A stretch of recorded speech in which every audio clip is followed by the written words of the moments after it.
Pokoknya kita hormati proses yang ada di tiap-tiap partai. Saya akan menghormati keputusan yang akan datang, sebagaimana saya menghormati keputusan yang kemarin.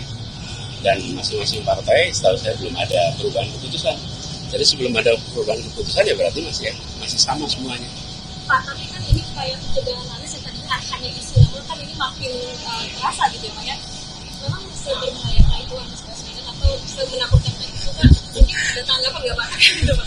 Iya, apa ya yang kemudian harus menjadi apa kalau istilah Anda tadi? Iya, menakutkan itu Pak, maksudnya banyak banget supaya. Ini yang dikerjakan di Jakarta teman-teman bisa lihat. Penanganan pandemi COVID, Anda bisa lihat. Penanganan transportasi, Anda bisa lihat. Penanganan kampung miskin, penanganan untuk pendidikan, kesehatan, Anda bisa lihat itu semua. Jadi ini bukan sesuatu yang tidak diketahui isinya. Karena sudah bekerja di Jakarta, bukan?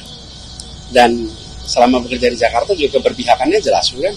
Selalu berpihak kepada keadilan, kesetaraan, dan mereka yang lemah. Nah, apabila berpihak pada keadilan, kesetaraan, dan lemah itu ditakuti, apa yang ada yang salah di Republik ini? Justru hari ini kan kita membutuhkan yang berpihak pada kesetaraan, berpihak kepada keadilan, berpihak pada mereka yang lemah.